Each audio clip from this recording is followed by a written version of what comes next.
Welcome back to Two Candid Cousins. We are on episode 23, and we're back with a part 3 to our cult series.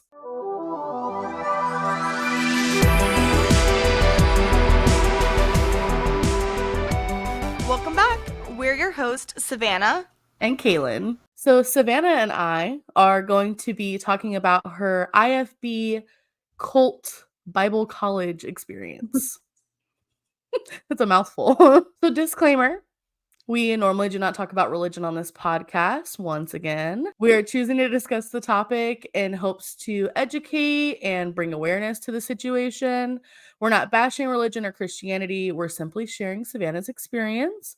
If you are someone that you know has been in a cult and would like some resources, we will be sure to link them down below, as well as if you have not seen part 1 or 2 of our cult series, we'll link them down below as well. So you go catch up real quick and come back and we'll talk about this. Okay. And then also some trigger warnings. There is going to be talk about physical abuse, mental abuse and manipulation, and religious trauma. So without further ado, Savannah, could you tell me a little bit about your experience at your Bible college? Can I? Yes, I can. I have a lot to say. So, first of all, a little background. If you guys watched part 2, you'll already know this. I did not want to go to Bible college. I wanted to go to a Christian college that was accredited, actually. And a little because these Bible colleges, Baptist Bible colleges, they are not accredited, by the way, at all. Which is just crazy to me. It's just if you want to go into ministry. Or like, for example, work at a Christian church, a Baptist academy, or a like Baptist college. Those are really your only options, or be a missionary. Like 4 options basically for everyone. I didn't want to go there in the first place. I was pretty much forced to go there by my parents because stupid reasons. I liked a guy who was in Baptist, heaven forbid, and they wanted to send me away from him. And also, like, I was doing things like watching Gossip Girl. Yeah. And like Netflix, and I wasn't supposed to. So like those are among like many small reasons why this happened. But yeah, I think they were hoping that they'd send me away and it would like reform me, which it did the first semester. But then the second semester, I begged to come home, and I did not come home reformed. I came home worse. Because such a horrible experience in a culty college, like, makes everything worse. So yeah, when it comes to, like, the application process when you apply for this Bible college specifically, it's very complicated, and you have to have a written and signed reference letter from your home church's pastor, and your home church has to be Independent Fundamental Baptist, or they won't accept you at all. You also have to have, like, 2 to 4, personal recommendations from people that are also IFB members. It could be from your church or another church that you're associated with or whatever. And you also have to detail, like, there's pages and pages where you have to detail your spiritual walk with the Lord and how you serve in the church and what ministries you're involved in and why God called you to apply for this Baptist Bible college and so on and so forth. It's very complicated. I think I got a scholarship, actually, some kind of music scholarship. So it paid for a little bit of it, but not a big amount. But yeah, it's something. So the Bible college is pretty much its own domain. Like, the person who sent in the anonymous statement in our last episode about his experience at his Bible college, these Baptist Bible colleges are their own domains. They're their own playing field. You basically don't have to leave the college for anything, and that's how they want it. Yeah. So we had like a chapel, dormitories, which, by the way, they had bars on the windows there. Jeez. And they used to say it's because the area we're in, because we were in a major city, but no, everyone that wasn't that conservative there would like tell me like it's not to keep things out, it's to keep us in. Yeah. Oh my god. Sounds like a freaking scary movie. Yeah. And we had a gym and a coffee shop and a cafeteria.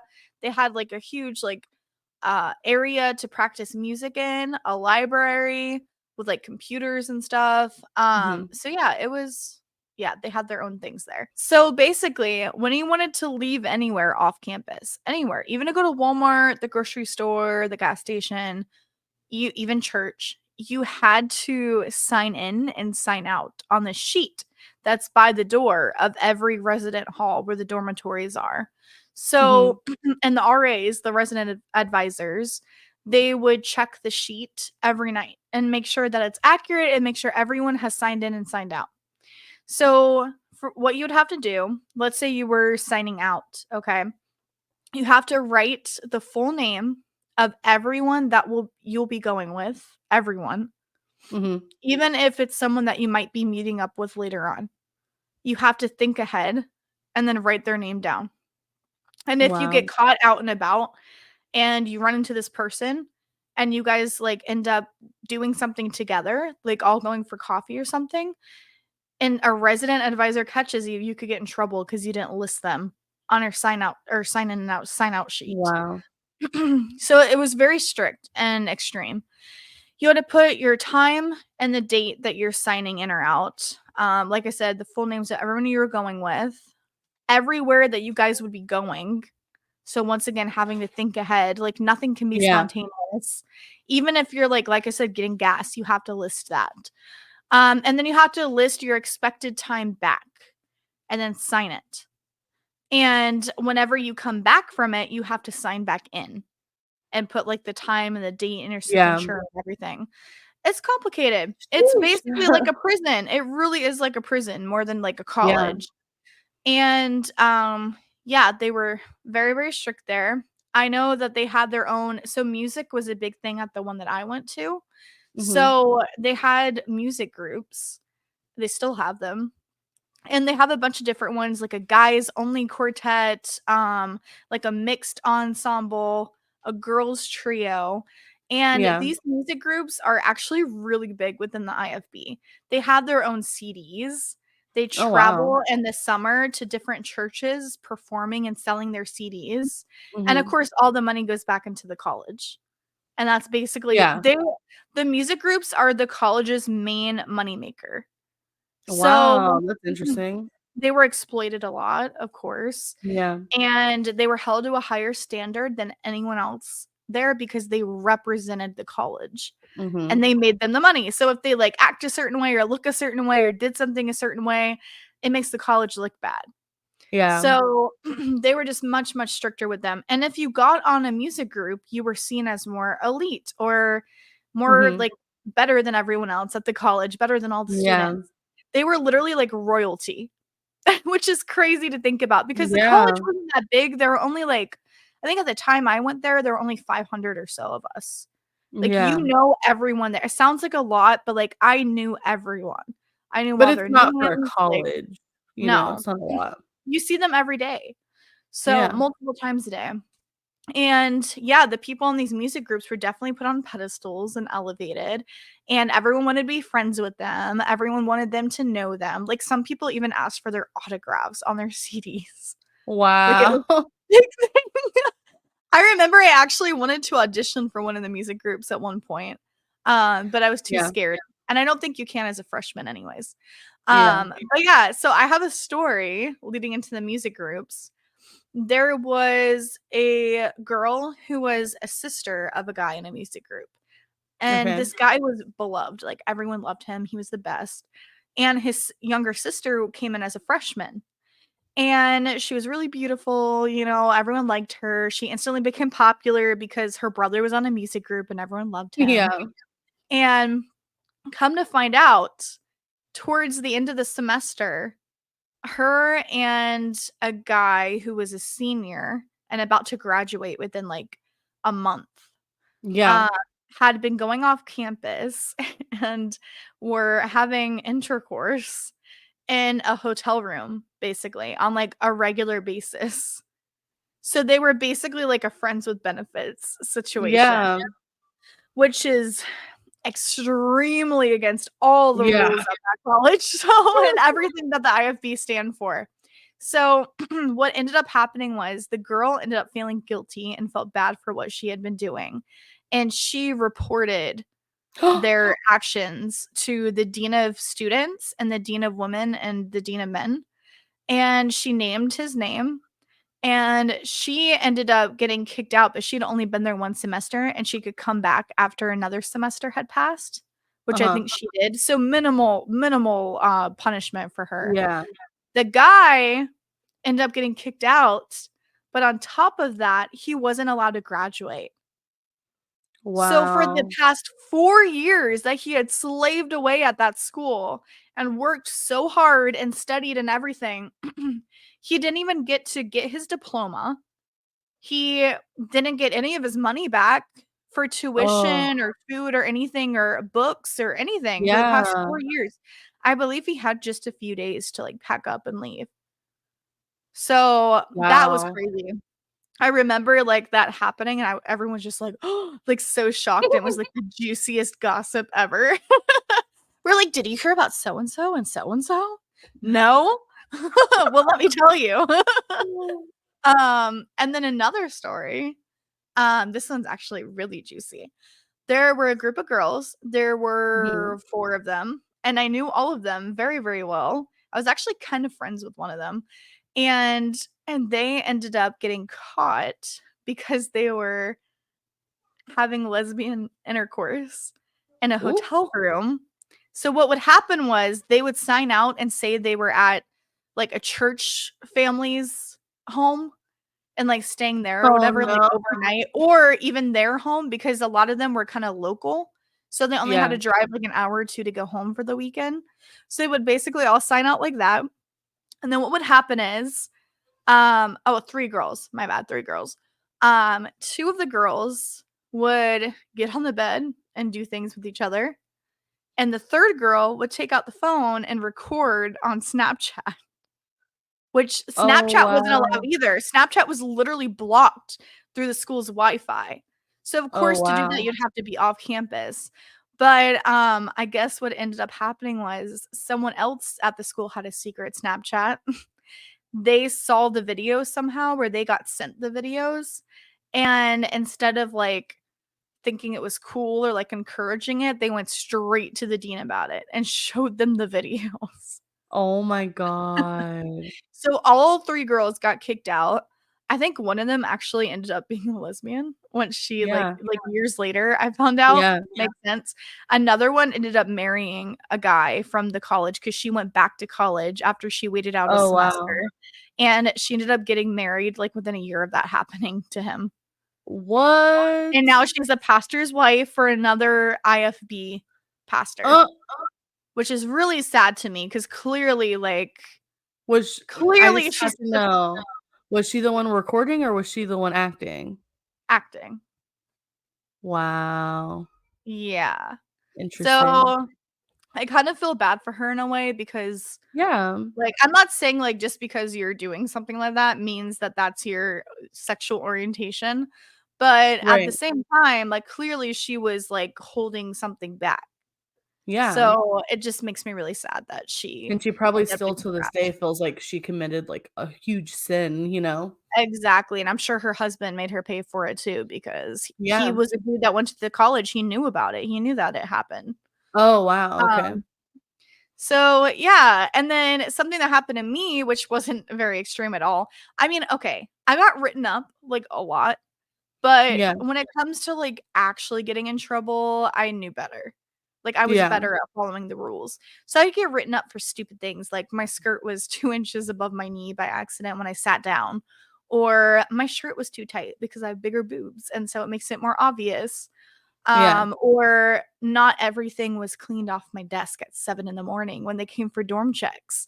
Like, just stupid stuff Yeah. like that. I think I got in trouble one time for, like, leaving an unapproved mixed group off campus. Oh, well. Um, but there could have been worse things. Yeah. But one thing that happened was you could listen to music while you were in the shower, and these were, like, communal showers. And so I remember putting my phone in, like, the little shower basket thing outside the shower, And I was literally listening to, like, some kind of gospel music because that's really all you're allowed to listen to there, as we'll get Yeah. into. And some girl thought I was listening to, like, Christian contemporary music, which isn't allowed there. And so she literally reported me to the dean of women for listening to contemporary Christian music in the shower. And they ended up going through my phone, like, because you sign off all rights to this college for Yeah. all of your electronics, your privacy, everything. You literally have to fill out a password form where you list your login to, like, That's so wild. everything. Everything. And so and your phone passcode. So I had to hand over to the dean of women my phone, and she basically went through it, and she didn't find any kind of music like that on there, just gospel and, like, approved music and classical.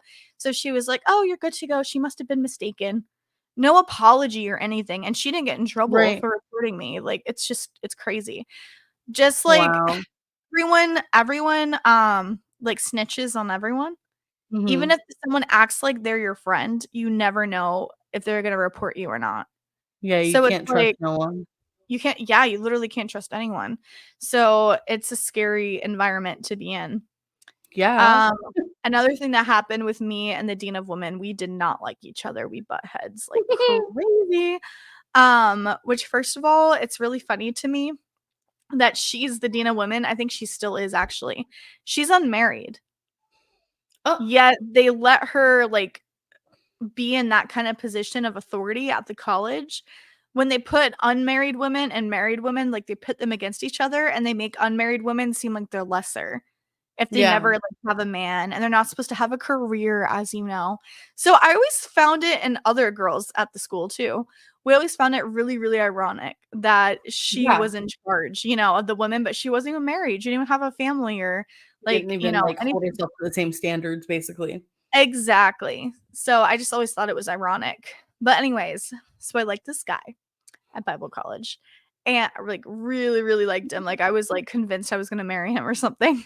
Yeah. And, I guess what had happened was the dean of women, she has her little resident advisors that are like her little minions, Minions. and they report to her and everything. It's like a whole, like, political hierarchy and everything, like Yeah. political drama. So the resident advisors were friends with this girl who was an upperclassman who also liked the guy that I liked.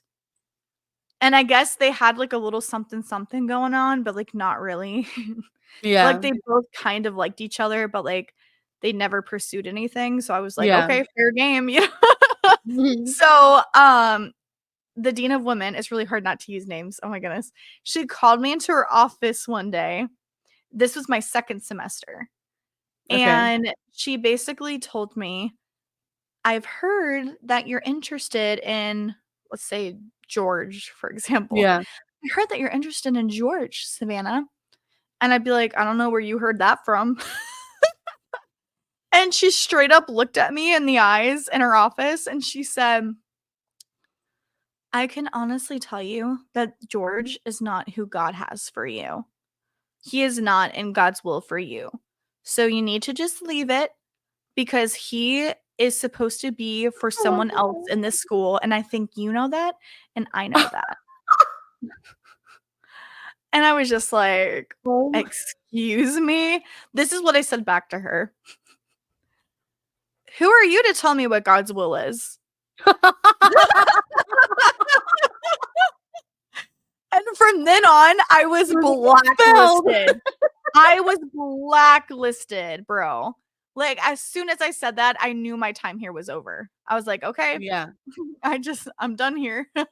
From then on, she started sabotaging everything. I started getting written up for the stupidest, Yeah. stupidest things. Like, one time, I literally had a pencil that had fallen on the floor in my shared dorm room, and I got written up for the pencil, and they didn't even know whose pencil it was. I shared it Uh, with 3 other girls. So, they just assumed it was me, and I got written up for a freaking pencil on the floor when everything else was, like, spotless. And the oh, funniest wow. part is that the resident advisor that wrote me up was the best friend of the other girl. So So, there was just, very like, a little ironic. click. So Yeah. ever since I said that and all that started happening, and the other girls like were so suspicious that I liked George, things started to go downhill and they started to sabotage like everything for me. And Yeah. life at that college became miserable for me. So that was one of the nails in the coffin to get me to beg my mom to let me come home. I remember Mhm. calling her just crying like, "Please let me come home. I hate it here. It's a prison. Please." And like home was a prison too, but at least Not home as wasn't this bad. bad. Yeah. So, the final nail in the coffin for me was one night, second semester after this other thing had happened with George. I was severely sick, like really, really Mm. sick. I remember I had told like some of my friends who were from my home cult church, and they came into my dorm to check on me and like bring me medicine and stuff. They said I was trying to climb up the stairs to my bed because we had bunk beds and I was on the top bunk because I was a lower classman. And as I'm trying to climb up the wooden ladder, apparently I passed out from the fever and I fell backwards and I fell on the ground and knocked the wind out of me and I was like totally unconscious. And so they watched this happen, two girls. And they called the dean of women because that's who you're supposed to call when you need to go to the doctor or the hospital or anything like that. Oh my So the dean of gosh. women comes in.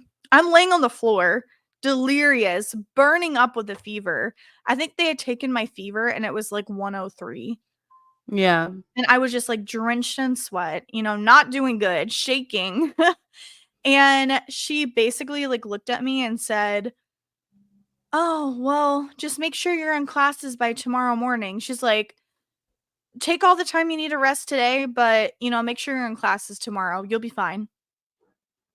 Just like that.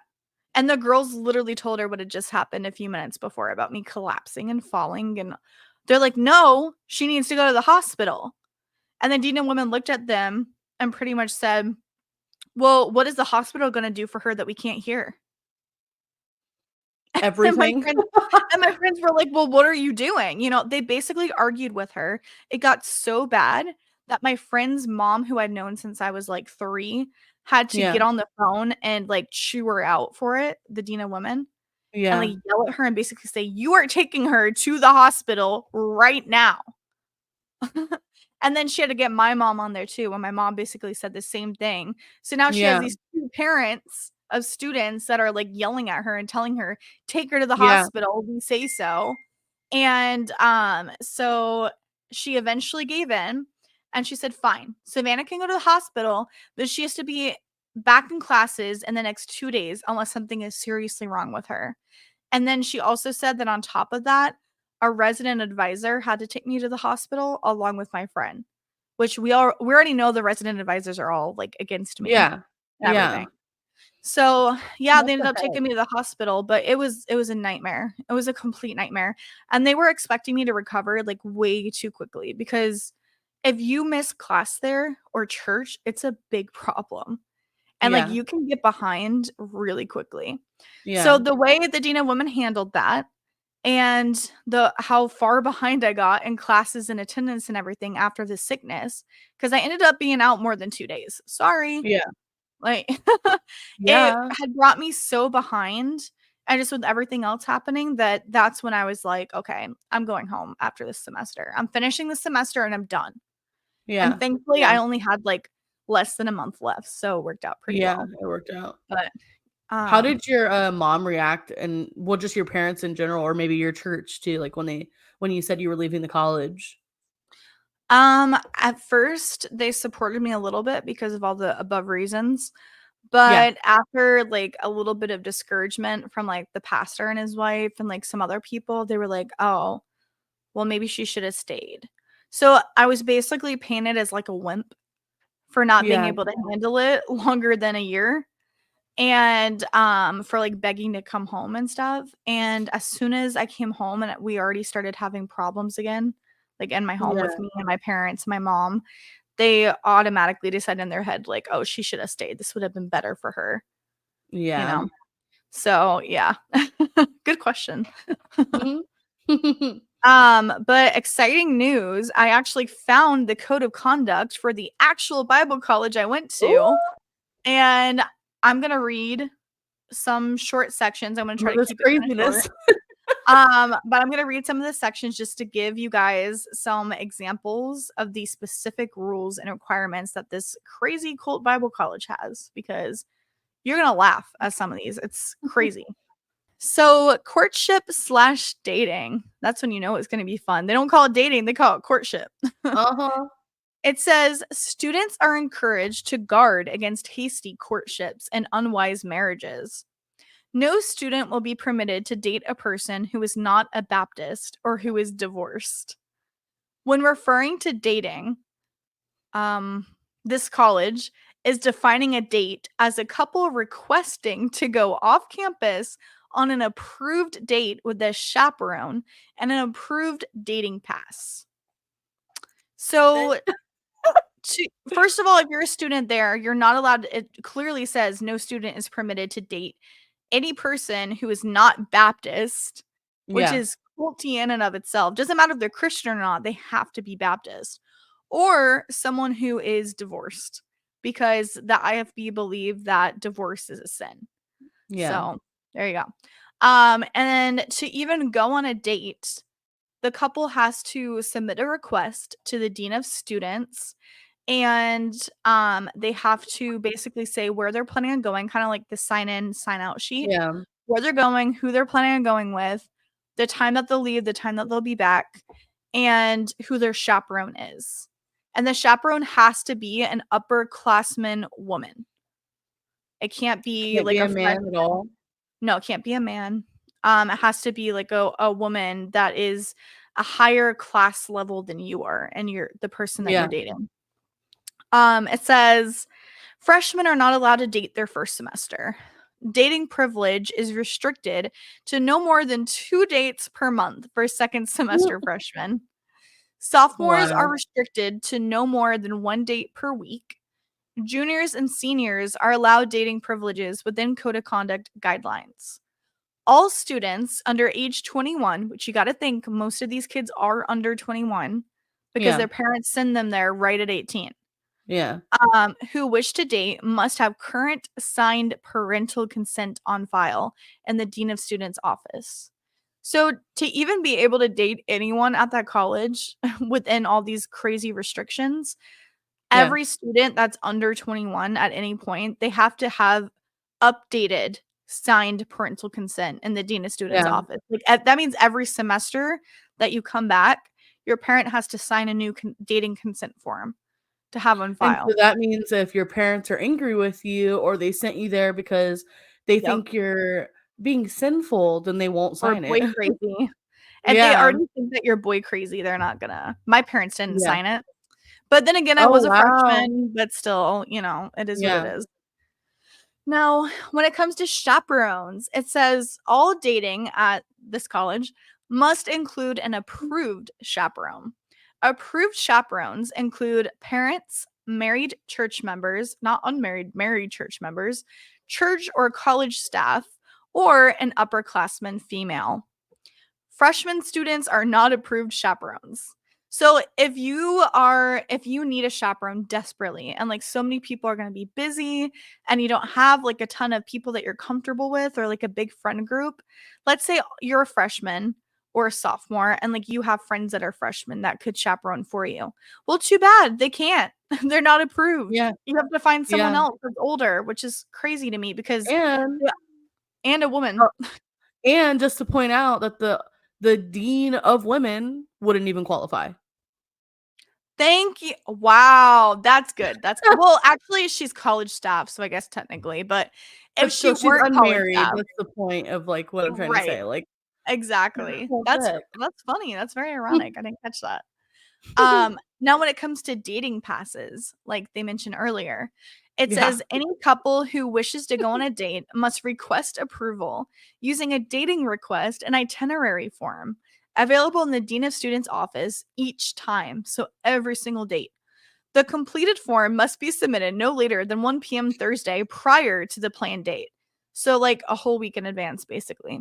Yeah. Approval from the dean of students' office must be obtained prior to going on the date. Um, blah, blah, blah, blah. And then it says, okay, so if you're finally able to request a date and you have parental signed current consent and the dean approves and all, you have a chaperone who's approved and all this kind of stuff. Once Yeah. all that stuff is aligned, now you have to follow another rule because there's only certain meeting places that are approved for You can dating. only date at Chick-fil-A. No. Basically. It says couples are not to be alone together in any apartment, house, car, classroom, office, building, or any unlit, unapproved area at any time. Couples may not be alone together in any area, including halls and stairwells. Ooh, spicy. That is out of the visual contact of a monitor. Approved visiting areas for couples include monitored areas, prominent lighted outside areas, and the cafeteria where other students are present. So, yep. And then this is this is fun. When it comes to personal contact when you're dating someone or courting someone, whatever you want to Mhm. call it, it says, in accordance with 1 Corinthians 7:1, we have a no touch rule for members of the opposite sex. This is to be observed at all times. Couples should maintain a reasonable distance between one another at all times, whether sitting on benches, couches, pews, or standing. Any couple who sits together must have their feet on the floor and sit upright at all times. I never understood that rule. Like, I don't understand what they think is going to happen. Like, if If you're you're a already in a couple, monitored area, like you're already usually you're at church when you're sitting next to yeah, each other. So you're sitting, you have to make sure your feet are on the floor and you're sitting up straight and your hands are basically in your lap and you guys are at least 6 inches apart. So what do they think is going to happen? Like, if your feet aren't on the ground, what, we're going to play footsie in church? Is that what they think is going to right? happen? Because it's not. You guys might touch hands. Ooh. Yeah, exactly. So that's the dating and courting section, which is super complicated. Just to go on a date with someone that you like, you have to go through Yep. all those hoops. Now I'm gonna get a little bit into dress code, which is like the most interesting, I would say. Yeah. Okay. It says the goal of the dress code is to reinforce the biblical principles of modesty, distinction, and appropriateness. God created us in his image as distinctly male and distinctly female. The gender that God assigned to us at conception should be evident not only in how we behave, but also in our appearance. What is communicated by way of clothing and grooming should point those around us to the mighty God we serve. What? Okay.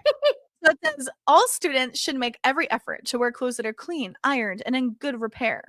All clothes are to be worn the way they were intended to be worn. Clothing that is immodest, tight, backless, low in the neckline, or has cutouts is unacceptable. Shoes are to be worn outside the residence halls at all times. There's a section where it says worldly attire. It says worldly fads and extreme styles and hair, clothing, and jewelry are not acceptable. Casual attire. Clothing that has a casual look should be reserved for casual dress. Flannel shirts, sweatshirts, shirts with writing or pictures, and denim or denim look clothing is considered casual dress. Denim may not have obvious fading. Oh, wow. Morning dress code.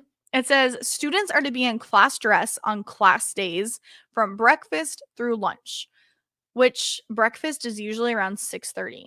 So that means that from Ugh. about 6 a.m., you're supposed to be in class dress, which we'll find is very fancy actually and uncomfortable. Class dress all the way from 6 a.m. to about 1 p.m., I would say. Yeah. That's a long time every single day. So it says exceptions don't matter. Yeah. And then when it comes to okay, guidelines. It says that students must follow all dress code guidelines while enrolled as a student, even while gone overnight or during a holiday break. That's the craziest part to me because, Yeah. in my personal experience, there's a girl that I know that went home for a summer break and her home life, like her parents weren't as strict or conservative as the college. So they allowed her to wear jeans, like when she was home and stuff, as long as they Yeah. were like loose fitting or whatever. Her family, or she had posted a picture, and her family were wearing jeans. It was like a family picture because she was home for the break. And I guess a resident advisor, since you have to literally friend everyone on Facebook from there, Yeah. um, the resident advisor saw her post, and the girl ended up getting in trouble for wearing jeans at home while on break with her family, who were fine with it, when she came back the next semester to school. That's She got crazy. written up for it, which is, yeah, it's insane. And I'm sure they were, like, modest jeans, like, not, like, They were, super tight skinny they jeans, were, you know? they were. But another reasoning behind why women aren't allowed to wear pants, because the obvious modesty reason, Yeah. is how it said in the beginning of the dress code requirements that God made men distinctly male and women distinctly female, Yeah. and they said that all of these dress code rules have to be in line with your gender that God gave you. So as a woman, if you're wearing pants, you're wearing masculine dress, and that's going against God's gender role for you. And it's like, who even labeled like, gender roles for clothes? That's the thing. And what's even funnier is back in the Bible days, men literally People wore were dresses. naked. Well, not only that too. I mean, if we wanna get technical. But, like, men wore these robes or garments that look very much Yeah. like dresses or skirts, and, Yeah. like, so did the priest in the biblical times, and, like, it's crazy, it's great. Like I said, Yeah. 1950s American Yeah. Christianity is what the IFB and their colleges and their churches are trying to represent, and the kinda Yeah. culture that they're trying to Mimic. start, mimic, Yeah. yeah, yeah.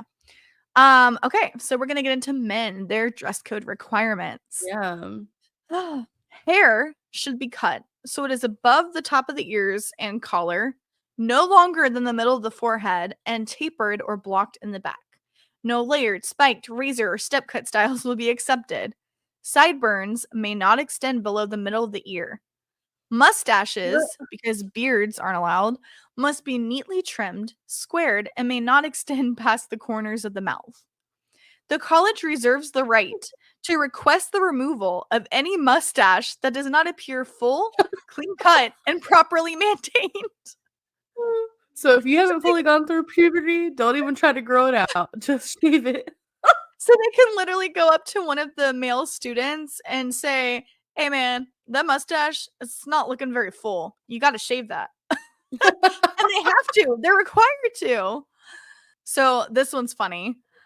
Mustaches may not be grown during the semester, but must be fully developed by registration day, which is basically the first day of college, which is so funny to They don't me. wanna see it all thin while it's growing out, I guess, I like, guess not, because it leads to a ungroomed, unkept appearance.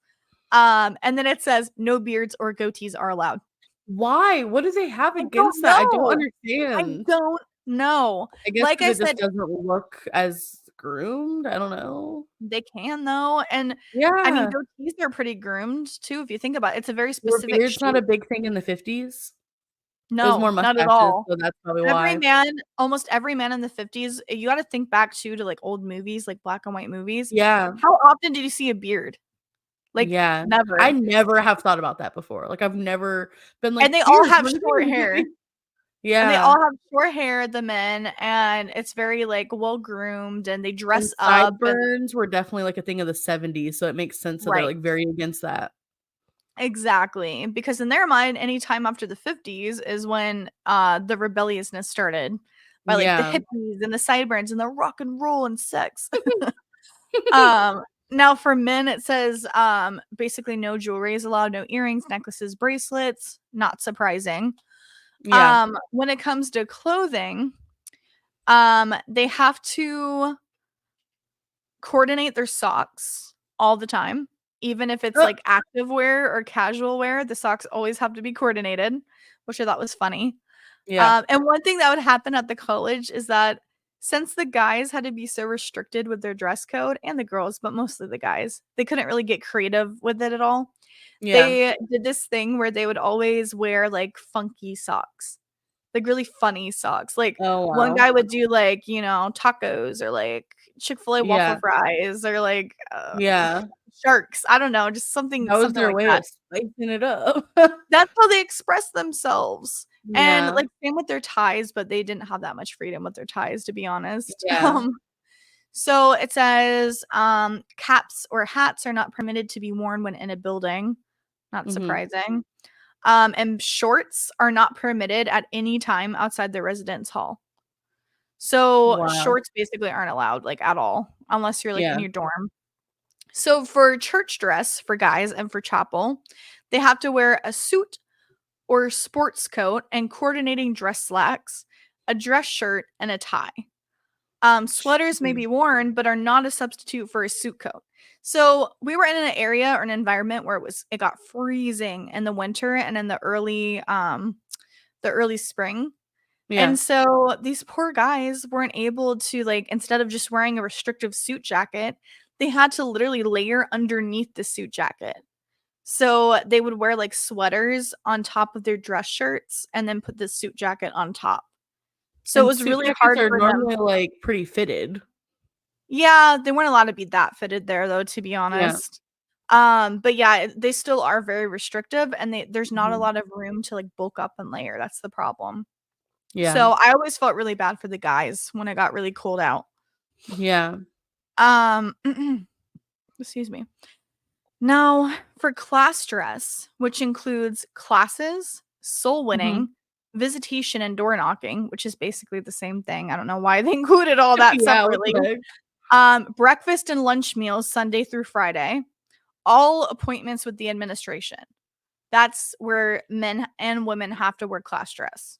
So the Okay. men have to wear a dress shirt, coordinating dress slacks, and a tie. And then for casual dress, which was after lunch Sunday through Friday and all day Saturday, so really not that often. Yeah. It says casual pants or jeans may be worn with a t-shirt, polo, or button-down shirt. White athletic socks are considered casual dress. Honestly, I would Well, consider, like, black socks to be casual, but okay. yeah. Um, Yeah, that's weird. Don't forget the flip-flops. oh my gosh, the flip-flops. Okay, I'll get to that in a second because we're about to get to shoes. Yeah. Okay. So for sports dress for men, which is like recreational activities or sports only, the men can only wear modest athletic pants, which means, like, not tight. Yeah. Um, and they may only be worn in the residence halls or for sports activities. Shirts must be modest and long enough for coverage of the midriff at all times and should be worn untucked. So the guys would, like, play basketball a lot in the gym, for example, Yeah. or they would have, like, their organized sports teams that we actually had there, and they couldn't wear shorts. They'd be running around having to wear It's loose horrible. athletic Like, pants. what's with them not being able to tuck the shirt in? Like, I know, they can't tuck the shirt in, but they also can't show their stomach. 'Cause heaven forbid one of these girls yeah. sees some god-honoring abs or something, Well, tucking might the make her shirt in act would make up. sense to, like, make sure your stomach doesn't show. Like, what the heck? Yeah, and it's really hard to find shirts, especially for men if they're tall, that are long Yeah. enough to, even if you're, like, dunking, for it not to show your stomach. That's really Yeah. difficult. So a lot of the guys would wear, like, undershirts, so that's, like, so many Yeah. layers just to play a sport, Yeah. when you're already sweating to death. Mhm. And then it says heeled dress shoes for men are required for formal church and class dress. Clean, Mhm. polished dress boots are permitted. Casual shoes include tennis shoes, sports shoes, leisure and work shoes. It's only permissible to wear slippers, shower shoes, flip flops, Crocs, or go barefoot inside the student's residence hall. So that leads me into my flip flop story. So my first semester, within literally the first week of me being there, I asked someone, like, "Why aren't we allowed to wear flip-flops?" Because at the time, I wore a lot of them. I'm like, "Not Yeah. even for casual dress? It's super weird." Like, you can wear them, but it has to be in the dormitories, and you can't wear them outside of it. Yeah. So, I asked someone that, and they told me they were an upperclassman, and they told me that it was literally written in the handbook that flip-flops can't be worn outside the dorms because a few years back before I had gone, there was a guy that attended the college there, and he basically admitted to someone who then reported him to the dean that when he saw a girl wear flip-flops, they made him think of a thong and they made him lust after her. And so and so the guy that he told it to reported it to the dean, and he got in trouble for it, and they wrote no flip-flops into the That is rules so because of that. sad. Very sad. Like, I don't see the similarities, like, yeah, flip-flops No. used to be called thongs, or they can be called thongs, but, like, I'm sorry, I don't see the similarity at all. No! Like, it goes Foot between your fetish. toes, but, like, yeah, foot fetish. Um, okay, moving past that, um, we're gonna get into the ladies, and then I should practically be done, I think, with it. Now, as far as skirt length goes, dresses, skirts, and culottes length must cover at least 1 inch below the bottom of the knee at all times, whether sitting or standing. So we're not saying 1 inch below the knee, they're saying 1 inch below the bottom of the knee. And like they Yeah. said, whether you're sitting or standing, which is really hard to find skirts like that, to be honest, Yeah. that aren't like maxi skirts. I had such a hard time shopping for class. Mhm. Slits should come no higher than 1 inch below the knee, which is also hard to find. That's kind of an odd Yeah. placement for a slit. Um, Culottes must be loose and full enough to appear as skirts and should not give the appearance of shorts. Pants, jeans, gauchos, and shorts are not permitted on or off campus, which I still think it's crazy that they can control like what we do off campus and like in our Yeah. own time when we're like On staying break somewhere and stuff. else or on break. It's so crazy to me. Yeah. Shirts. All shirts must be loose and have drape. Shirts must be of adequate length so that neither the midriff nor back will be exposed if the arms are raised. Sleeves must be at least cap style in length, and the sleeve should go all the way around the arm. Necklines must be modest and should not be lower than 3 fingers from the collarbone in either the front or the back. So, That's a 3 fingers lot. from the collarbone is this. Yeah. Like, literally what I'm wearing now. You can't go any lower than Yeah. this. Like, this is the length that you can keep it at. And it can't Um, be lower in the back either. yeah, not in the back either, which that is so incredibly difficult to find shirts like that. Yeah, in this day and So, age. what most girls would do and what I would do is we would have undershirts that we'd have to wear, and the Yeah. undershirts would be basically up to here, and the same Yeah. for the back. It's what you had to do. Ugh. And I have, like, Um, that bothers me, like, if my shirt is too high up, I'm constantly like, because and it's it like a was s like a terrible. It was s terrible yeah. for me too because high necklines are super unflattering on people Yeah. that have larger boobs like I Yes. do. So, like, the clothes were not they did not do me any favors at that college. Especially when you're already, like, wearing stuff that constricts them to make them appear flat Yes, because you're trying not to exactly. bring attention to them, like Right, I would literally wear, like, tight sports bras because I didn't yeah. want they, like, discourage bringing attention to them, even if Yeah. you were blessed with an ample bosom. Yeah. Um, Like, but this is what anyways, God intended me to have. yeah, Jeez. um, oh, also, nylons and leggings. So, when they talk about nylons, they mean pantyhose for those that don't know. Yeah. Pantyhose were basically required like almost all the time except for athletic wear or casual dress, which as you know from what I just said, those were not often. That Yeah. didn't happen often. You were in class and church dress for the majority of your Like time there. 75% of the time, Yeah. probably. Yeah, I would say so. It says when nylon hose are required, so like all the time, only plain solid tights or nylons are permissible in the following colors: flesh colored, black, white, navy, gray, and brown. No cute like burgundy colors or anything. Yeah. Um, Fishnet and pattern hose are not allowed because prostitutes. And then it says leggings are considered an undergarment, therefore they may not be visible. Which is so like, I don't understand the point of even having them on if you're not allowed to show them. Well, it's for layering, like, if you're too cold.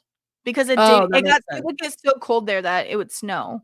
Yeah, So, yeah. it got pretty freezing. But Mhm.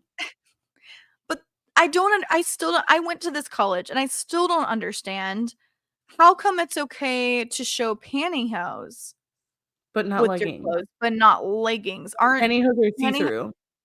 aren't pantyhose an undergarment too? Yes. So I don't They're understand. more of an undergarment than leggings are.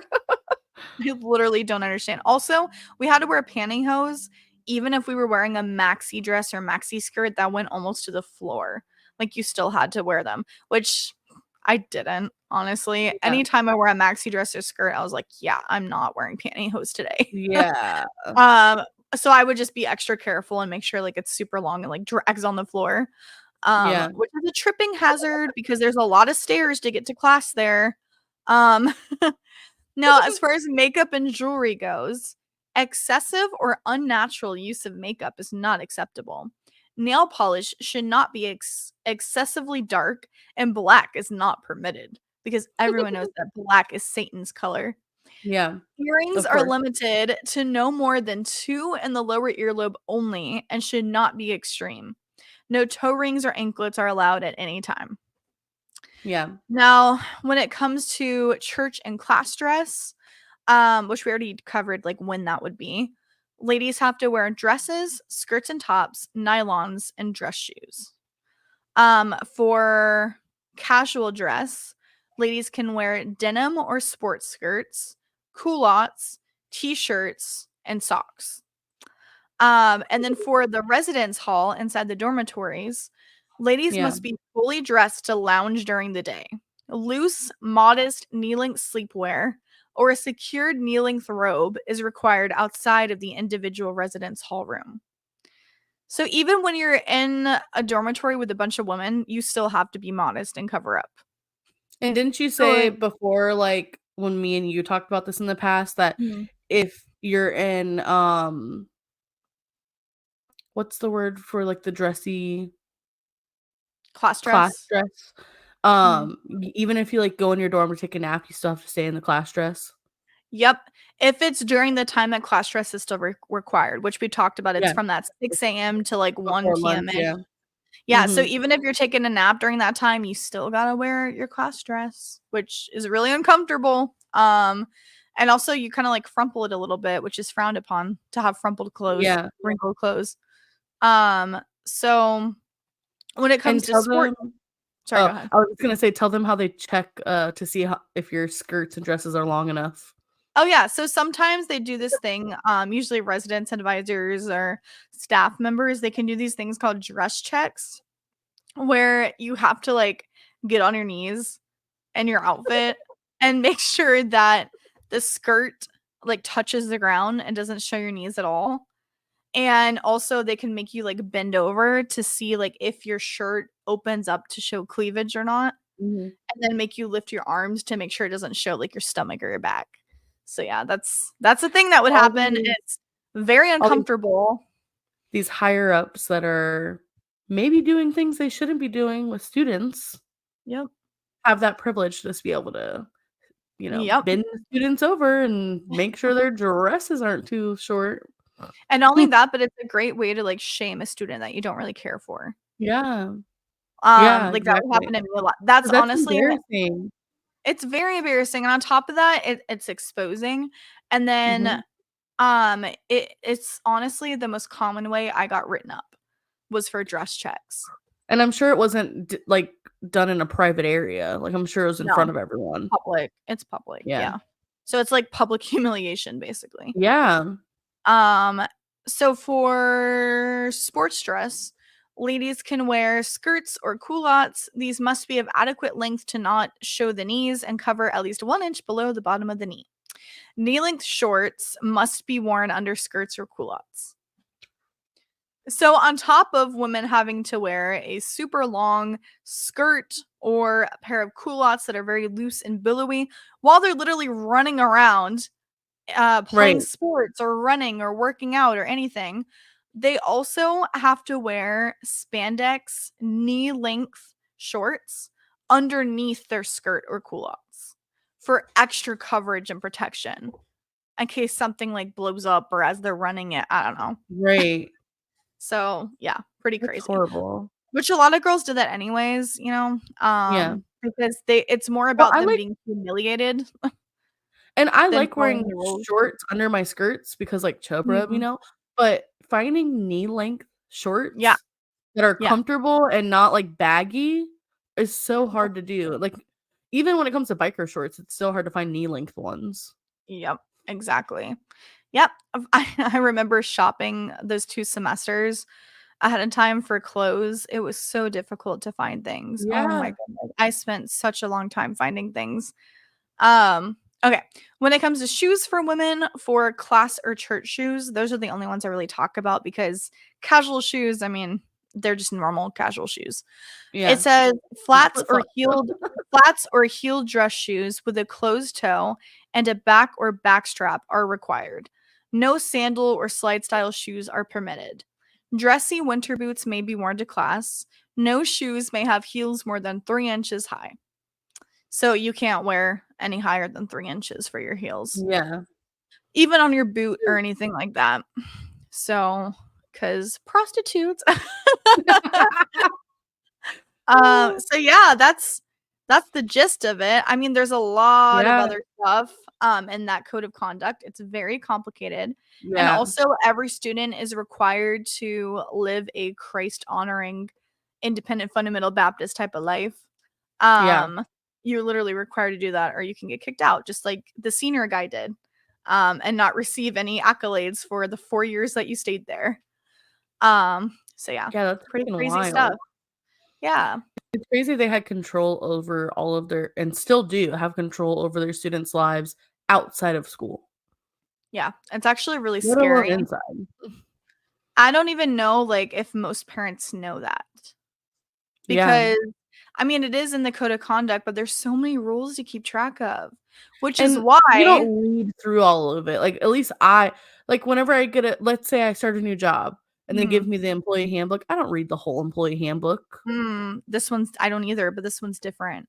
Because if you don't follow a particular rule, it's your fault because Yeah, it's every in the student is required to read the code of conduct fresh every semester that they come back for college, and then after they read it, you have to sign it and date Oh, it. wow, okay. So, if somehow you don't follow one of the rules, then it's your fault because you're required to read it at the beginning. So, did you not read it all the way? Did you not Yeah, follow that rule? So, it's a really good way to, like, manipulate and, like, guilt the yeah, student, you know? yeah. Yeah, it's a Wow. long I wanna see how many pages it is, hang on. Let's see. I'm very curious. It is 40 pages, and that's Oh just for my the rules. god. That's just the rules, that's nothing else. Because they have a whole other handbook which goes into the types of classes that they have and majors and, what's expected, like, academically. So Yeah. Well, thank you for sharing your story about yeah, of this course. college, I could go on for hours about it, so we have to kinda keep it at a minimum, but right, I wish we could right. link the handbook or the code of conduct for you guys to I read in your own time, know, but it would and I expose wish we could share other stories without exposing people's stories or their truth yeah, without their permission, because 'cause we're not gonna do that, obviously, no, but, definitely not. you know, there's always corrupt things that happen at places like this, Mhm. and if you want to research about different IFB colleges to kinda find out what happens, then that's do it at your own risk. Yeah, But, exactly. I do wanna announce that we will be having another episode to this series, possibly a final episode, but who knows? We might talk about more stuff, you never know. We are going to be talking about a corrupt IFB children's home for the next episode. So, if you're interested in hearing more about that, stay tuned. Thank you so much for watching this episode. We seriously appreciate everybody who likes, follows, subscribes, just watches our stuff. And we will see you next week.